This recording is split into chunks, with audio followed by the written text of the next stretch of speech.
Vamos a dar comienzo a la clase número 2 de TICS, que corresponde a la unidad 1 de Fundamentos de Computación. En esta unidad vamos a continuar viendo con la descripción y funciones de los componentes básicos de los sistemas informáticos. También vamos a identificar unidades básicas de un computador e identificar los dispositivos o componentes del hardware. Nosotros ya habíamos nombrado en algún minuto elementos de un computador, lo que son los periféricos, de entrada y salida, etcétera, etcétera. ¿Ya? Ahora vamos viendo un poquito más el esquema propio de un computador. La verdad es que analizar la estructura, para los fines de una asignatura como Tecnologías de la Información y la Comunicación, no tiene mucho sentido analizar esta estructura. En el caso de una asignatura más de soporte, sí. Pero de todas maneras lo vamos a revisar. El gabinete, dependiendo si es un computador de torre o notebook, generalmente trae las unidades ópticas, en la parte de abajo las bahías para los discos duros, la placa madre donde se interconecta todo. Vamos a buscar una imagen más decente, está como media fea esa.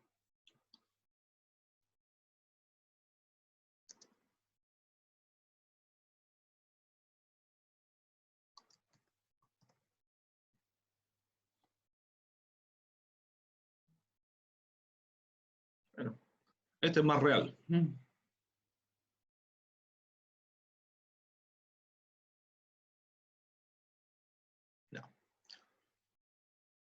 Las bahías para los discos duros, bahías para lectores de CD, fuente de poder. Aunque muchos no lo crean, la fuente de poder también influye en el rendimiento de un equipo, según la potencia en watts, ¿ya? Así que es un elemento importante a comprar o considerar cuando se arma un equipo de alto rendimiento. Y finalmente tenemos la famosa placa madre, donde tenemos, es rojo que se ve ahí, rojo y amarillo son las ranuras de memoria RAM, el disipador de calor con su ventilador para el procesador, y las ranuras PCI y la PCI Express para tarjeta de video. Todos estos elementos son para interconectar los elementos que van a llevar a los periféricos de nuestro computador.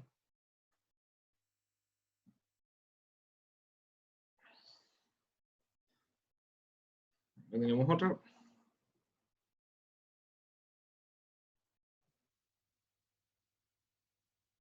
¿No? Eso más que nada es la estructura básica de cualquier computador. Cuando lo llevamos a un notebook, más que nada todo se centraliza en la placa, tiene elementos de un poco mejor calidad. ¿Ya? Por ejemplo, el ventilador es más pequeño y el disipador de cobre, el disipador no es este metálico, es de cobre. Es una placa de cobre de unos, ¿cuánto? 5 milímetros debe ser, un poquito menos, para poder disipar mejor el calor y poder llevarlo fuera del computador. Esa es como la diferencia principal que tiene. El resto sigue todo casi igual. Las memorias RAM son un poco más pequeñas. Los puertos PCI Express y PCI ya no existen porque está todo conectado directamente hacia los lados del notebook. Para el que no conoce una placa de notebook,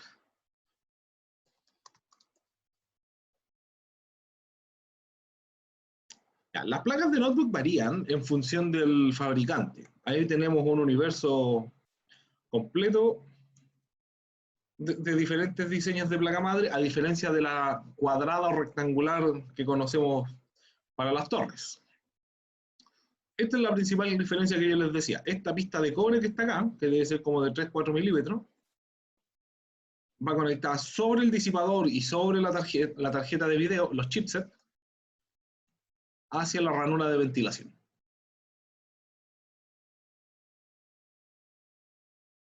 Y ahí están las ranuras para las memorias RAM. Pero en estricto rigor es lo mismo.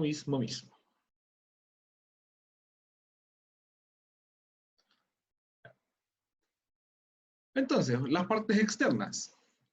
La disquetera, la unidad del lector de CD, monitores, parlantes, no sé, porque esta imagen no sé de dónde la sacaron, dice bocinas. Ratón, teclado, impresora. Periféricos que ya habíamos conocido en su minuto. Ya, esta placa que está acá, yo la encuentro un buen y un mal ejemplo al mismo tiempo. Como ustedes son de informática, les hago la pregunta. ¿Hay algún elemento de esta placa madre que les parezca extraño, raro o inusual? Que Profe, esa ya... no es una placa, una es La del mouse y el 1195. teclado. No, Ya, está el VGA, los puertos paralelos, el puerto de serie y los del mouse también. Es una placa muy antigua, debe ser de ya, eso es tercera lo o que cuarta quería. generación. Ya, eso es lo que quería llegar. Es una placa demasiado vieja. Esto ya está fuera de Las serie. letras son antiguas. Exactamente. Ya por ejemplo, los puertos del mouse y el teclado ya ni siquiera existen.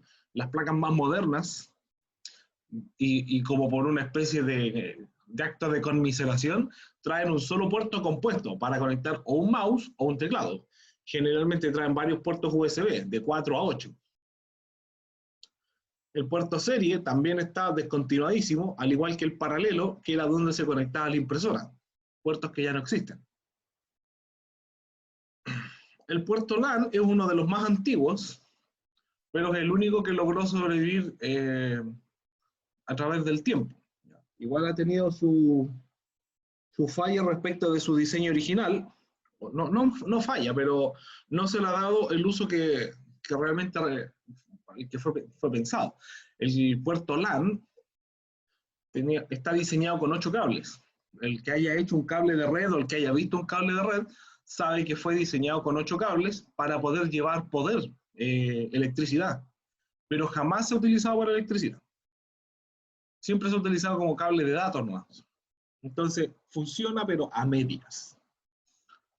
Y tenemos lo que sería la tarjeta de sonido con su entrada de línea, salida de línea y micrófono, que tampoco ha tenido mucha variación a través de los años. Pero el puerto paralelo y el puerto serie, con los puertos de mouse y teclados, muertos hace a lo menos una década.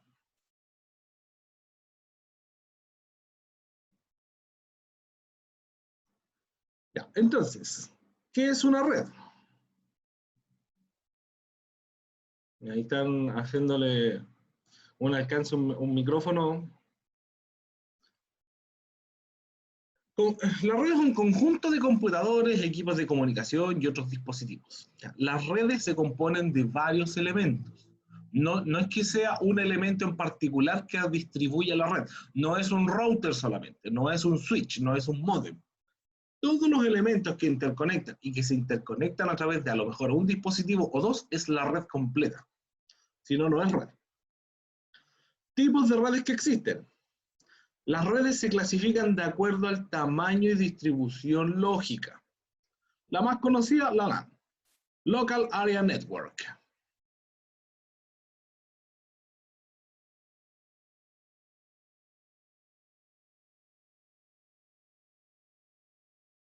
A ver. Local Area Network. ¿Ya? Esa sería la red LAN.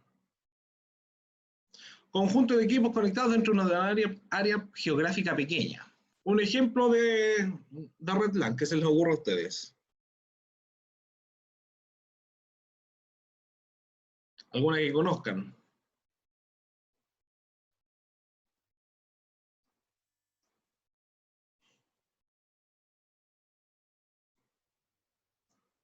¿Ninguna? Oh, profe, se me traspapeló todo.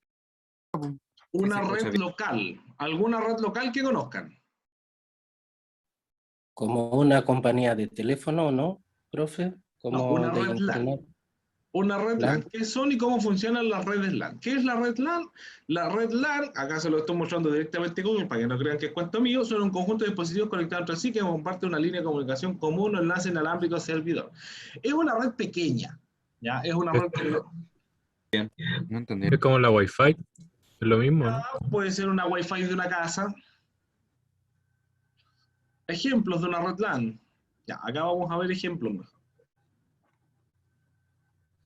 Como que no pillaron el concepto. Están las redes LAN, que son Local Area Network, las MAN, Metropolitan Area Network, y las Wide Area Network.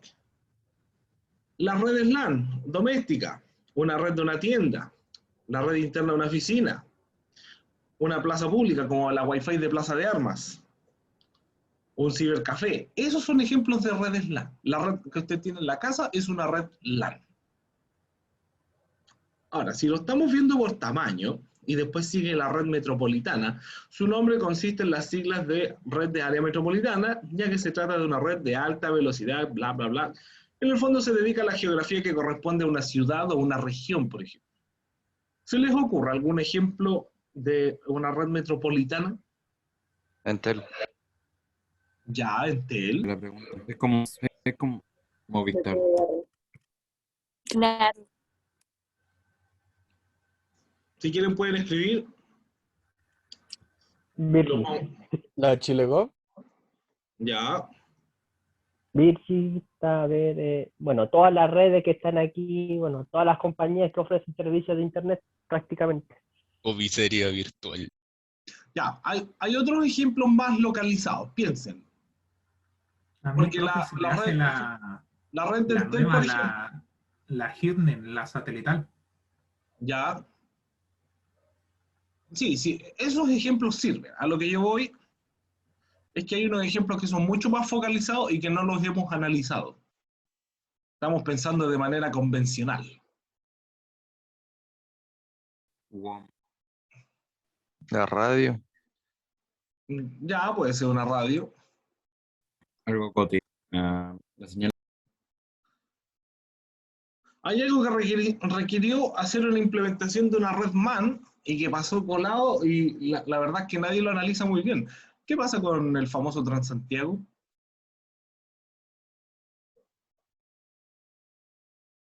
¿No será una red MAN? Televisión. No sé, profe, no vivo en Santiago. No, pero todos conocemos el famoso Transantiago que tiene todos esos buses que se mueven alrededor de la región de Santiago y hay que validar la famosa tarjetita. ¿Y cómo sabe el validador cuánto tiene que cobrar? Porque eso está conectado a una red. Entonces es una red MAN en movimiento. Toda la región metropolitana, todos los buses están interconectados para poder validar los viajes, si tiene que cobrar, si no tiene que cobrar, dar el viaje gratis, si tiene que subir o bajar la tarifa. ¿Son como esos puntos VIP, más o menos? ¿O no? Es todo. Tienen los puntos VIP donde puedes cargar. Tienen los tótems, tienen los validadores de las micros, tienen los validadores que están en cada paradero. Tienen muchos elementos interconectados. ¿Pero son elementos que de una sola empresa?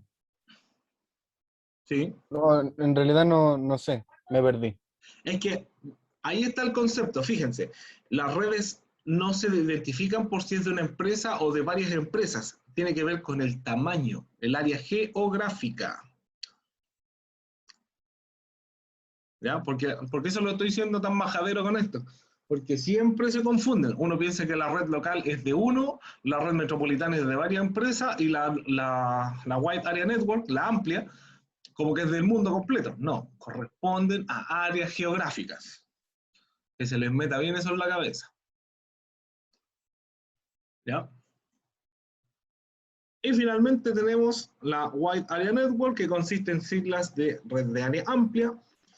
Y en esta ocasión se trata de redes de amplio alcance y alta velocidad. ¿Ya? Aquí es donde echamos mano a todo eso que ustedes decían. Las redes satelitales, televisión satelital, Entel, WOM, los cables transcontinentales. Todo lo que trascienda de un país a otro queda en la categoría Wide Area Network.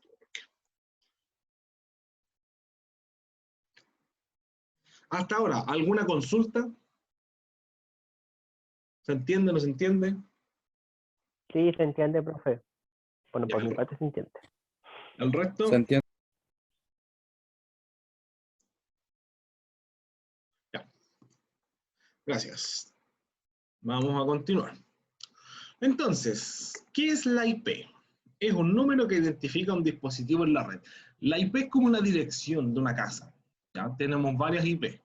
Tenemos la IP fija, la IP dinámica, tenemos la IP del dispositivo, la IP del equipo. IP tenemos para dar y recalar.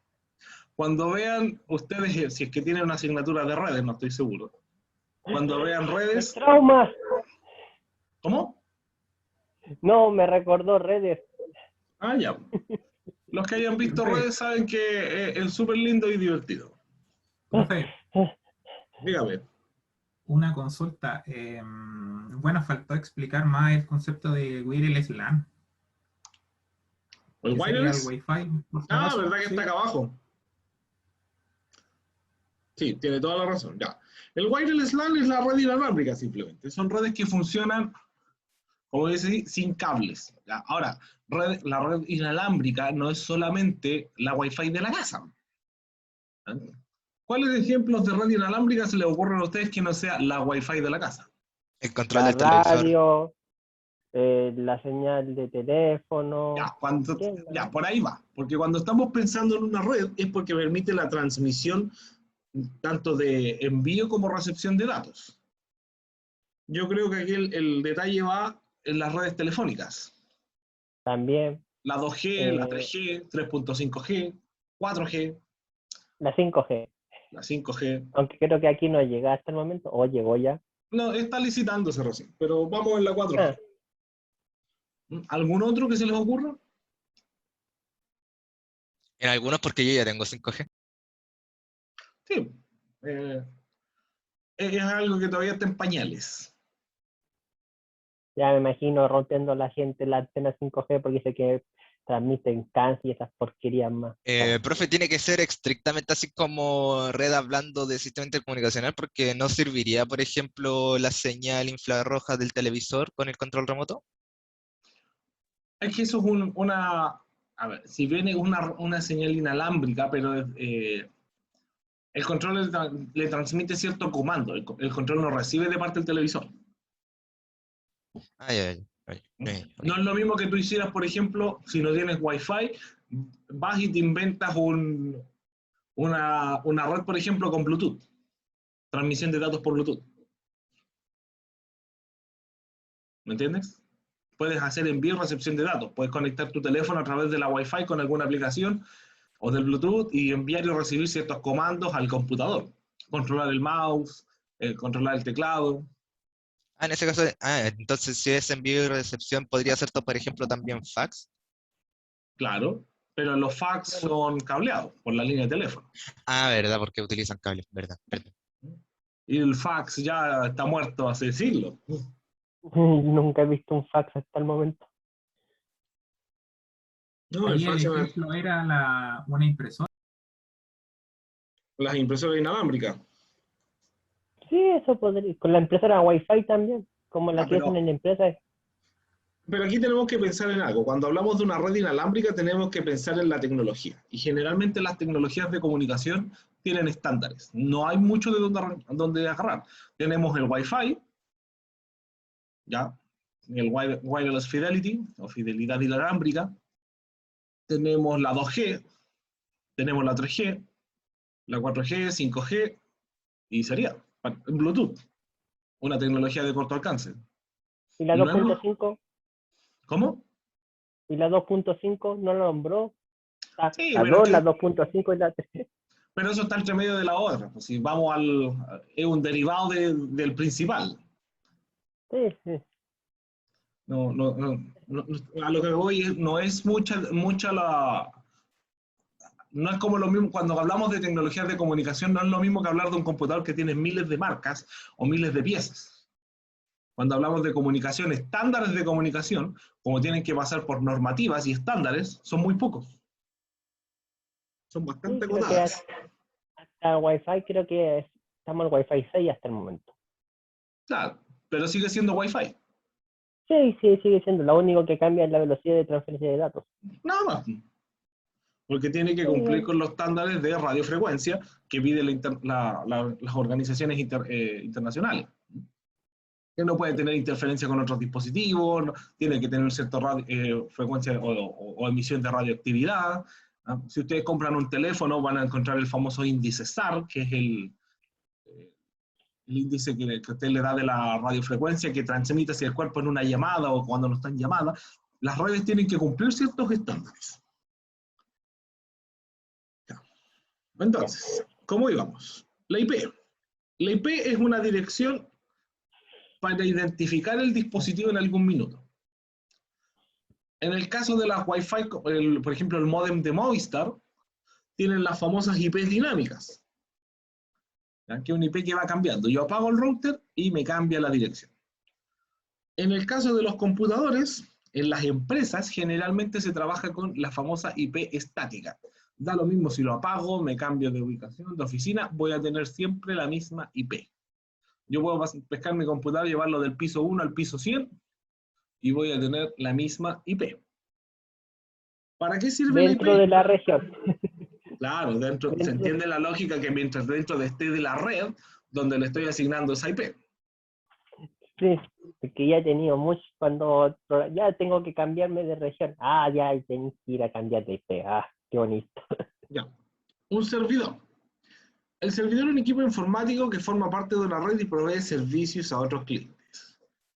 La configuración cliente-servidor es la que dominó el mercado, ¿ya? Donde uno puede tener su propio equipo. Uno tiene, por ejemplo, su notebook, su PC y lo conecta a este servidor para tener, por ejemplo, servicios de actualización de sistema, acceso a archivos, bases de datos, etcétera, etcétera. ¿Cuál fue la plataforma, digamos, o la estructura que fue desbancada por el cliente servidor? Las terminales.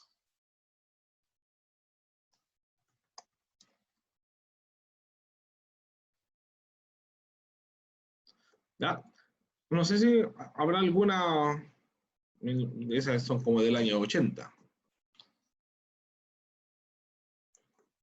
Ya, eso no era la terminal antigua.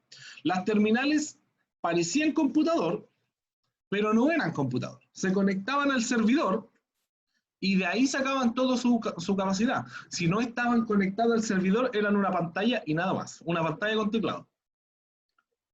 Entonces, como los cajeros que están aquí en el supermercado, que también son casi lo mismo. Exactamente, eso es una terminal. Pero cuando estamos hablando, las terminales se utilizan, incluso las terminales que tienen los bancos ya son computadores con Windows que tienen funcionalidades de terminal. No son terminales. ¿Ya? Una terminal de por sí no tiene funcionalidad por sí misma. Yo la desconecto y murió, no sirve para nada. La terminal requiere estar conectada al servidor principal. Mientras que el modelo cliente-servidor me permite a mí conectar o desconectar dispositivos y que puedan funcionar de manera independiente o en conjunto.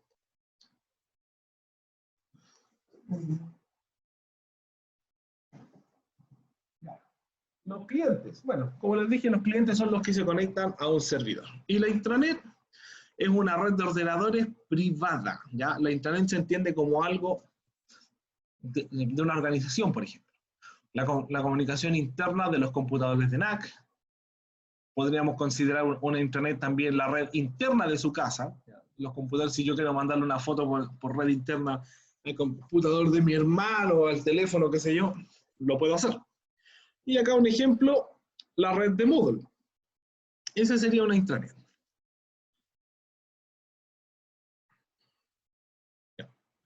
Procesador. El procesador es el componente más importante de nuestro PC. Uno de los más importantes, porque la verdad es que esta es una máquina de varios engranes que, faltando alguno, no funciona. Su función es ser como el cerebro. Acá es donde se procesa toda la información. Todo lo que sale del disco duro hacia la memoria RAM, para ser transformado, para ser procesado, tiene que pasar por el procesador. El procesador podríamos considerarlo una especie de juguera o de olla. Es donde se cocina la comida y se devuelve o se sirve a los platos.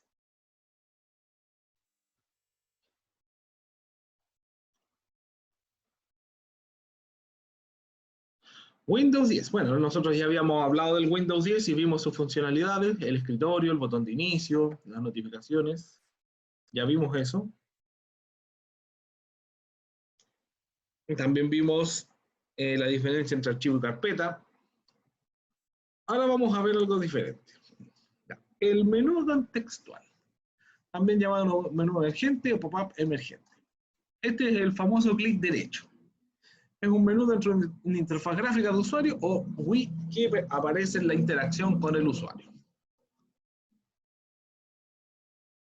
Ya. El menú contextual funciona diferente, depende de donde yo lo aplique. No es lo mismo que yo dé clic derecho en el escritorio, a una carpeta, a un archivo, o que le dé al menú botón de inicio, barra de tareas, icono de aplicación o carpeta, al reloj, área de notificaciones, etcétera, etcétera. Va a depender de donde yo aplique, van a aparecer opciones especiales o adicionales para cada elemento.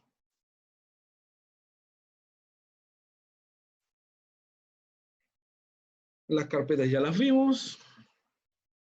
Cómo organizar el archivo en una computadora. Ya, el teclado. Ya, nosotros en la clase anterior estuvimos viendo estos famosos comandos, el control C, control V, control X, control Z y control Y. Toda esta, digamos, línea de comandos internas que tiene el sistema operativo, esto es lo básico, esto es lo estándar y lo que debiera funcionar en cualquier computador. Pero hay algunas adicionales que pueden ser propias del Windows o propias de Linux, propias de Mac. También vimos el print de pantalla. Acá tenemos uno, por ejemplo, el Shift más F10. Si yo presiono la tecla Shift, el mayúscula,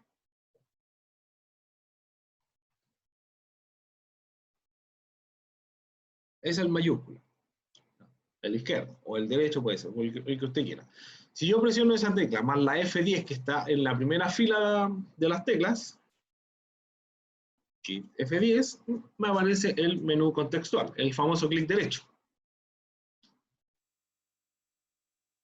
Windows L bloquea el computador, lo lleva a la pantalla de inicio. Windows M minimiza las ventanas. Alt tabulador sirve para cambiar de ventanas. Alt tabulador sería ese tabulador, abajo del escape, el que tiene las dos flechitas en diferente dirección, digamos. Yo presiono el Alt, manteniendo presionado el Alt, voy presionando el tabulador y voy cambiando de ventanas. En el caso de Windows 10, yo puedo hacer esta misma operación, o muy similar, digamos, pero con la tecla Windows y el tabulador y me permite cambiar de escritorio. Windows 10 incorporó la funcionalidad de manejar diferentes escritorios. Entonces yo puedo crear un escritorio con 3 aplicaciones y un escritorio con 5 aplicaciones, por ejemplo. Entonces con el Alt tabulador puedo cambiar de ventanas. Y con Windows puedo cambiar de escritorio.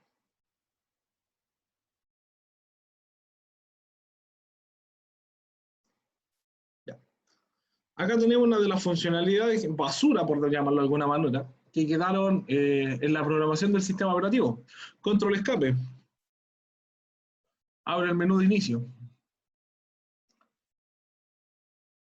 ¿Por qué lo llamamos residual o basura? Antiguamente el botón de inicio en los teclados no existía. Entonces se inventó este comando para poder abrir el menú de inicio. Después se integró la tecla en cada teclado y este comando quedó ahí de manera residual. No es necesario. Y la combinación de teclas Shift más suprimir, que elimina de manera permanente los archivos. Ya, combinaciones tenemos para dar y regalar. Ahí ustedes pueden buscar más si quieren en internet. Hay varias para poder trabajar. Lo importante no es que usted se aprenda las combinaciones. Lo importante es que usted sepa que existen diferentes comandos para el sistema operativo con los que usted puede trabajar o quizá encontrar algo que usted necesita hacer. Algo tan burdo, por ejemplo, yo necesito más espacio en mi escritorio, es súper sencillo. Mantengo presionada la tecla Control y giro la rueda del mouse. Y puedo controlar el tamaño de los iconos.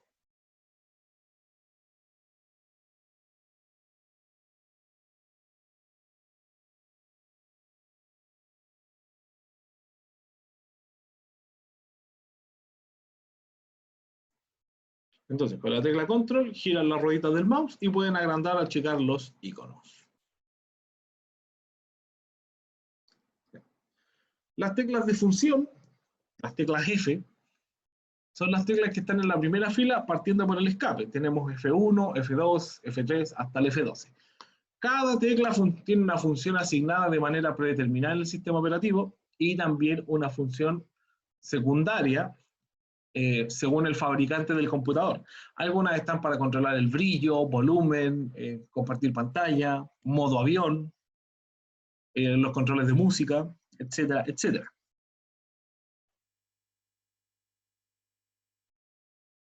Ya. Acá dice, para ahorrar espacio, las teclas del teclado numérico son teclas compartidas con un bloque de teclas en el centro del teclado. Para hacer el teclado numérico en una computadora portátil, habilite la tecla Black Now. Ahora, esto en realidad funciona para el teclado en la derecha, para el teclado del panel derecho.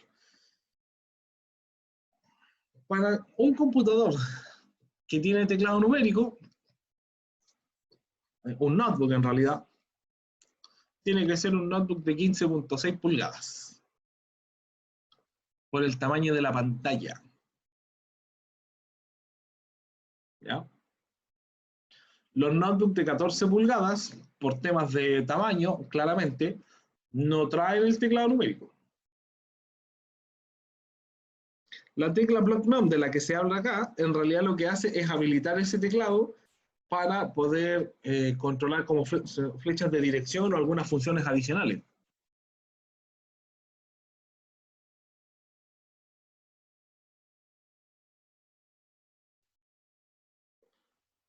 Ya, y esto lo vamos a dejar hasta acá. La verdad es que quiero avanzar en otras cosas. Porque esta es como toda la parte conceptual. Esta clase empieza a las 10:50, nos quedan 40 minutos.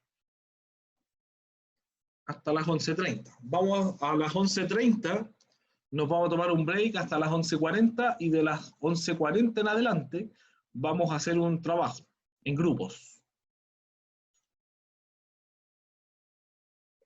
Ya, voy a preguntar, hasta acá, ¿alguna consulta, duda? Todo bien, profe. De lo que se quiere referir. Profe, la pregunta mía, ¿los grupos de cuántos van a ser? Ahí Bien, vamos a ver, profe. de 3 o 4. Ya, gracias, profesor. ¿Va a elegir usted o vamos a hacernos todo? Así es. O sea, en realidad no los va a elegir nadie, van a ser al azar. Su propio grupo? Así que Ah, ya. no es una. No va a ser bien salomónico.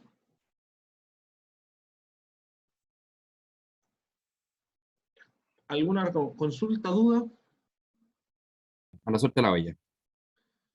Así es, a la suerte de la olla. Ah, yo tengo una pregunta, pero nada que ver con la clase. Profe, ¿qué procesador usted prefiere, Intel o AMD? Eso depende de. Yo quería hacer lo mismo, pero Eso depende de lo que tú vayas a hacer. Ya. Cuando uno habla de procesadores, y si volvemos a la diapositiva, el procesador, acá uno habla de una manera muy sencilla. Ya que el procesador procesa los datos. ¿Cuál es la diferencia entre Intel y cuál es la diferencia entre AMD? Los hilos. ¿Ya? Si ustedes quieren buscar como para poder aprender un poco más, procesador, hilos. Hilos de ejecución. ¿Ya? Los hilos son las capacidades de tareas que pueden procesar un procesador, la tecnología. Los procesadores Intel tienen mucha mayor capacidad de procesamiento de hilos, lo que quiere decir que pueden procesar muchas más tareas, de por sí. Independiente de la frecuencia de velocidad, tienen mayor capacidad de procesamiento de hilos. Entonces, un procesador Intel siempre va a ser, entre comillas, mejor que un procesador AMD. Ahora, el procesador AMD está diseñado para otro tipo de tareas. Por ejemplo, sus hilos son más específicos, pero pueden procesar mucho mejor los gráficos. Entonces, la respuesta es, depende para qué lo quiero. Si lo quiero para hacer, por ejemplo, procesamientos de bases de datos, hacer cubos de datos, transformación de algoritmos y cosas así, un Intel. Intel. Si necesito hacer procesamiento gráfico, por ejemplo, mostrar videos, hacer modelamiento 3D, AMD. Sí, correcto, sí. Un procesador Ryzen tiene el terreno ganado ante un Intel, por ejemplo, si necesito usar un programa de diseño gráfico y hacer modelamiento 3D. También sirve mucho para jugar. Yo les recomiendo mucho si quiere hacerse un computador gamer, un Ryzen. Perfecto. Por eso, es que los juegos son procesamiento gráfico. Correcto. Me dio vergüenza. No, yo quería escuchar profe, tu pregunta. aquí- Yo quería escuchar tu petición porque yo dije, profe, usted sabe cuántos profesores para jugar. Sí. ¿Alguien más quería comentar algo? Yo quiero informar de algo porque la compañera Natacha tiene problemas con el internet y quiere informar por eso. Ya, no hay problema. Tiene problemas con el internet para que sepa. Ya, muchas gracias. Ahí me recuerdan para dejarla presente o algo en la lista. Por último, que me mande un correo. Ya, Sí, profe. continuemos entonces. Vamos a cerrar esto porque ya vamos a dar por terminado ese capítulo de esa parte conceptual. ¿Qué vamos a ver ahora? Nosotros estuvimos viendo los archivos, la manipulación, bla, bla, bla, etc. La clase anterior también vimos, por ejemplo, cómo usar cómo crear estas carpetas. Nosotros vimos que podemos crear un archivo, una carpeta, ¿cierto? Clic derecho, nuevo, carpeta, bla, bla, bla. Ya. ¿Qué es lo que vamos a hacer ahora? Vamos a hacer esto mismo, pero desde la nube. ¿Qué es perdón. ¿Qué es la nube? Un espacio de memoria, un espacio de trabajo en la Internet. Yo puedo acceder desde cualquier parte que tenga Internet. Entonces, yo abro mi correo, perdón, voy al navegador, puedo iniciar sesión en mi correo si es que no la he iniciado. Ya que tengo el botón de aplicaciones al lado de mi inicial. Presiono el botón de aplicaciones y estas son todas las aplicaciones que tengo conectadas. Entre ellas, el Drive. Le doy clic acá. Entro a Drive. Y esto es lo que se conoce como la nube. ¿Ya? La nube es un espacio de memoria, ¿cierto?, donde podemos acceder de cualquier parte que tengamos Internet. Yo puedo crear archivos y puedo crear carpetas. La nube se separa en 3 elementos, o sea, al menos el Google Drive tiene 3 elementos principales en su área principal. El acceso rápido, donde tenemos todos los archivos abiertos recientemente. Tenemos las carpetas y tenemos los archivos propiamente tal. ¿Ya? Yo tengo algunos planos, tengo un formulario, tengo una página web, tengo un dibujo, tengo varias cosas. Yo puedo tener muchas cosas en el Drive.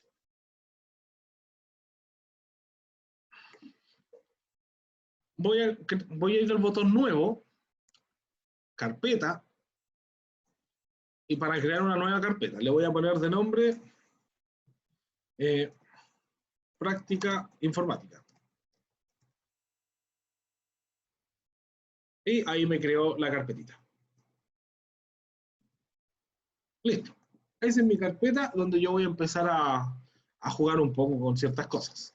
Yo puedo crear los archivos que estén disponibles o incluso conectar otros para poder generar otro tipo de archivos. Por ejemplo, nuevo, documento de Google. Yo creo un documento de Google y reemplaza en la nube, digamos, desde la versión de Google Drive, lo que sería el Word. Entonces, si yo no tengo Word, en vez de estar buscando una aplicación, instalarla como el LibreOffice, o estar descargando una aplicación en el teléfono, es mucho más práctico conectarse a Drive desde mi cuenta y trabajar en los documentos de Google acá. Es mucho más práctico. Diferencias principales. Puedo acceder desde cualquier parte donde pueda conectarme a Drive. Lo segundo, cada vez que yo escribo algo o borro algo, se guarda automáticamente. No tiene botón de guardado. De hecho, en el menú archivo no tiene la opción de guardar o guardar como. Porque el guardado es automático. Y lo último es que tiene la opción para compartir.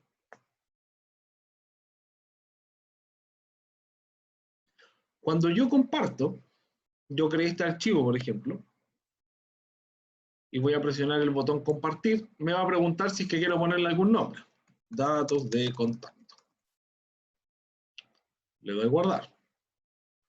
Y me van a aparecer dos opciones para compartirlo. Lo puedo compartir a través de correos, compartir archivo con personas. Yo puedo ir agregando una por una las personas que quiero agregar, o puedo obtener un vínculo y mandarle ese vínculo a las personas. Recomendación.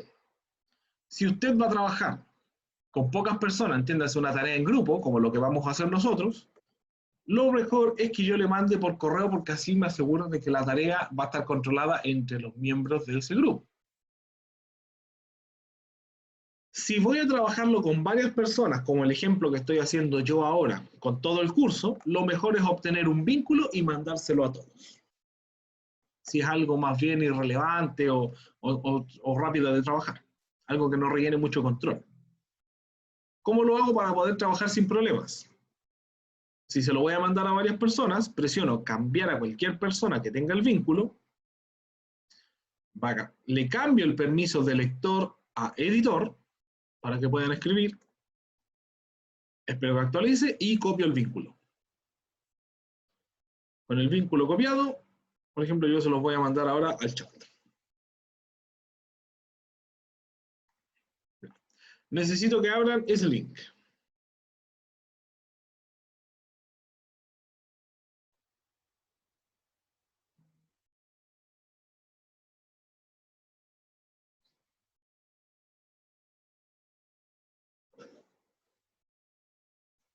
Bueno, un segundito, que ahí se lo mandé a una sola. Me acabo de dar cuenta que se lo mandé solo a Isidora. Ahí sí.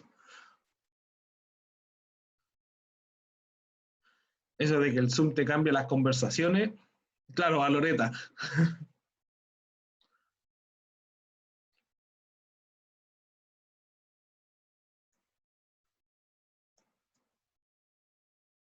Ya, escriban lo que ustedes quieran. Dentro de lo razonable, sí, obviamente.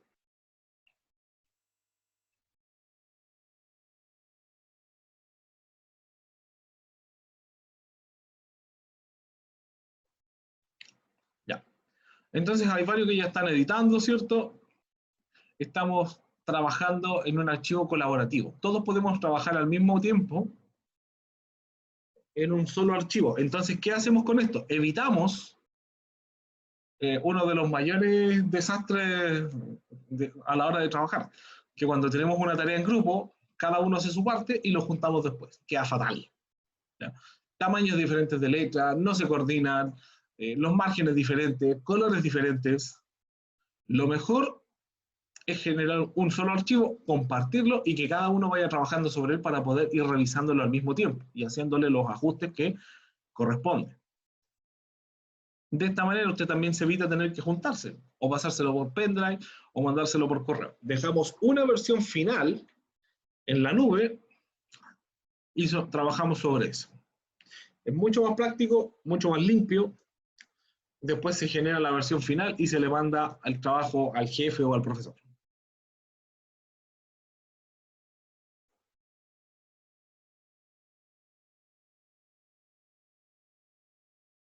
Ahora, esto también tiene chat. Este es el historial de versiones. Pero acá parece que no permite chat porque están como anónimos.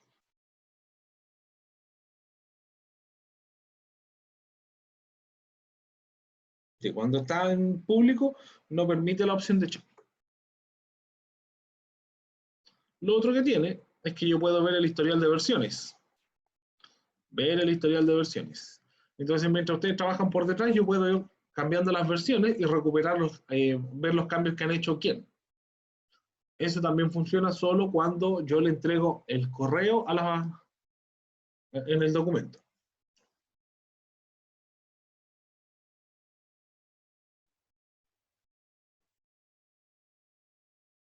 ¿Se entiende, cierto?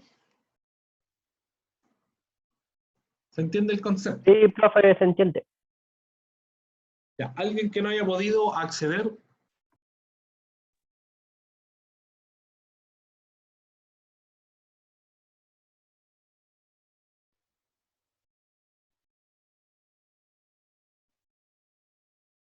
Tenemos una guerra ahí de texto, parece.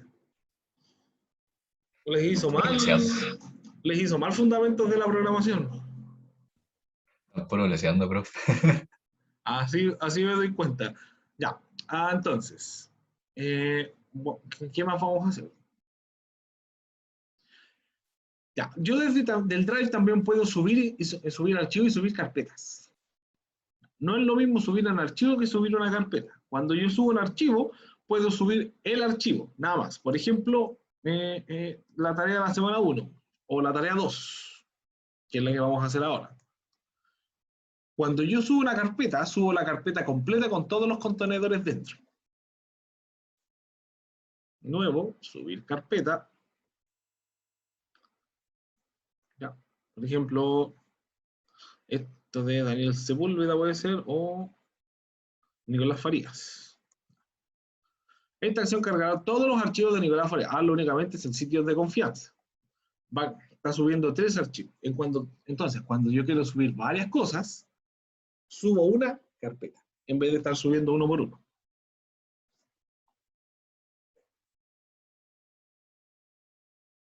Ahí está la carpeta completa.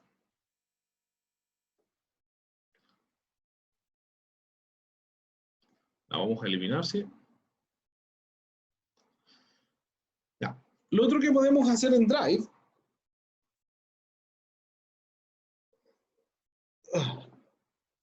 es utilizar el botón más para conectar más aplicaciones. Cuando yo necesito cosas, por ejemplo, si yo necesito hacer un diagrama, puedo utilizar los dibujos de Google. En vez de estar haciendo rectángulos en Paint para tratar de juntarlos, utilizo los diagramas, por ejemplo, formas, y puedo hacer mis propios diagramas acá.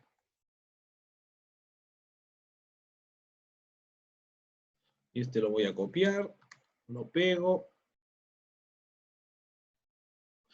Por ejemplo, es bastante útil cuando tengo que hacer un diagrama de flujo. ¿Ya? No sé si ustedes están viendo los diagramas de flujo.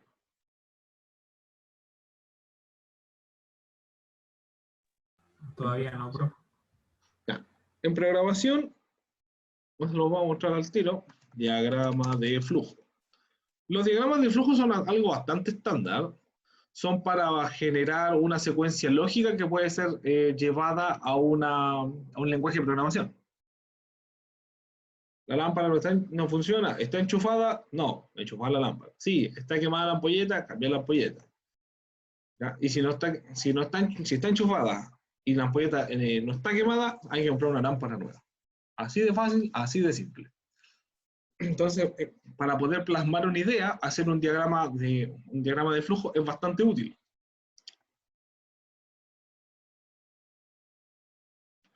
Ahí tienen que jugar un poquito con los elementos. ¿Qué más tiene? Formulario. Por ejemplo, si ustedes quieren hacer un formulario para encuestas o qué sé yo, pueden generar su propio formulario y hacer preguntas. Por ejemplo, no sé, ¿qué sistema operativo te gusta más? Y ahí podemos agregar las opciones: Windows, Linux, Mac OS. Y vamos a agregar la opción otros.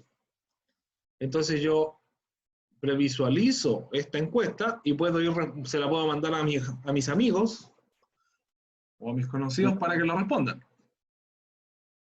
En vez de tener que estar metiendo en páginas de encuestas, puedo hacer mis propias encuestas. Y esta encuesta yo la puedo traspasar a un Excel y poder generar la gráfica de inmediato. De hecho, el mismo formulario me genera ciertos gráficos de inmediato.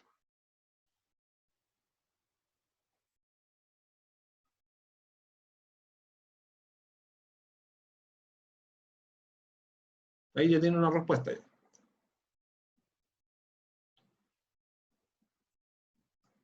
Entonces, con los formularios de Google, es una herramienta bastante útil a la hora de hacer recolección de datos. Estamos entretenidos, parece, ¿eh?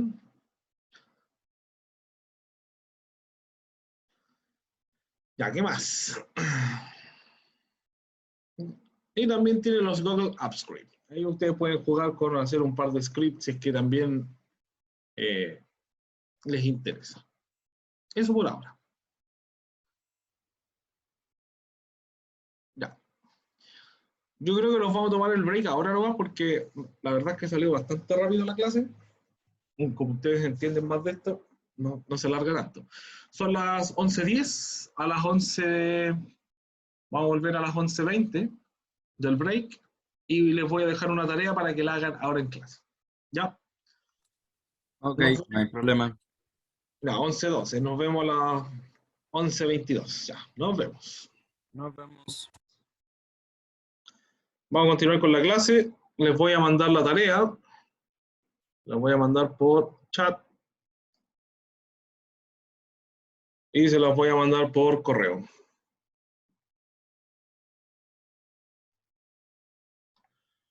Correos. Ahí está.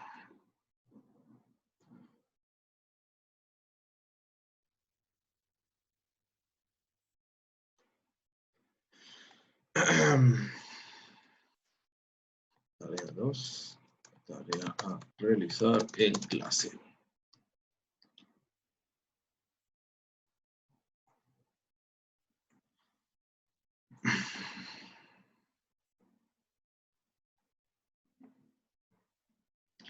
Ya, ahí les mandé la tarea. Voy a compartir la pantalla.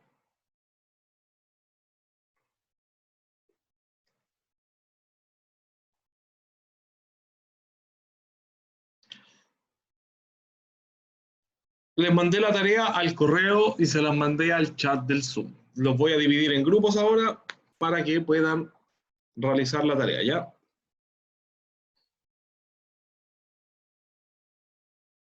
Llegué tarde, perdón. ¿Qué pasó? Ya pasó la vieja. Ya pues. ¿Ya por qué? ¿Qué pasó? Es que estaba ocupado, se me cayó el pan. No, explicó cómo iba a ser la tarea, po. Y que nos va a dividir en grupos. Ya les mandé la invitación, necesito que la acepten y se vayan agregando a los grupos.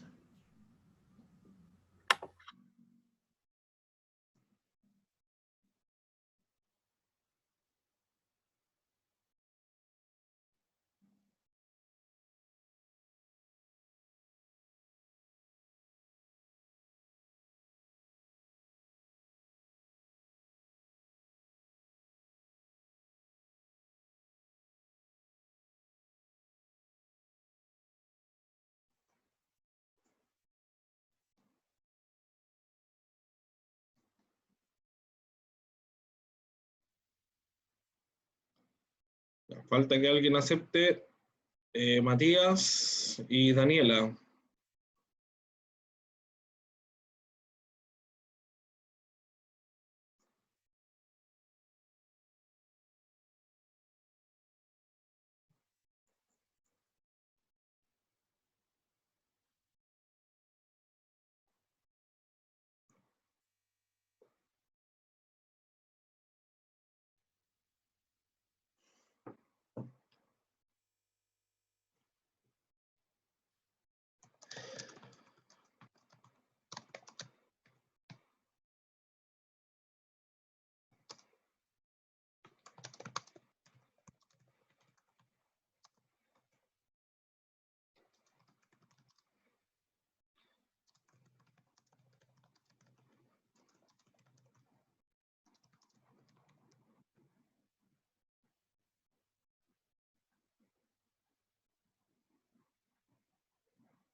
Voy a echar de llamar por teléfono.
Profe, Dígame. lo que pasa es que me sacó del grupo. ¿Quién yo? ¿O un compañero?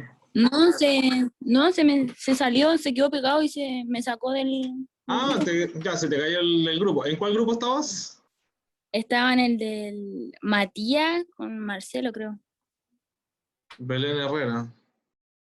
Porque me parece que estás en un grupo con Alejandro Rubio y Sí. Manuel Moreno.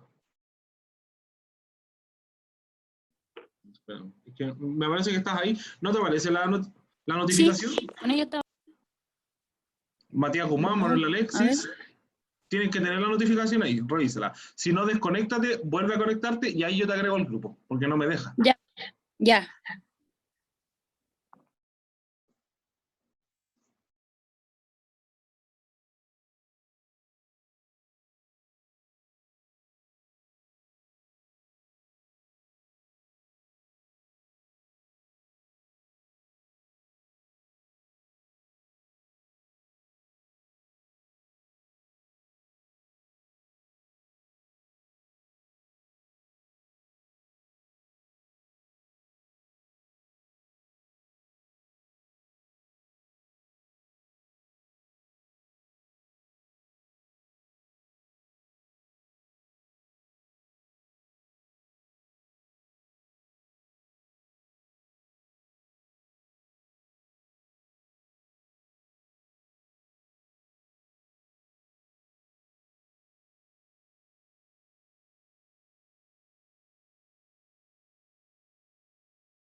¿Aló?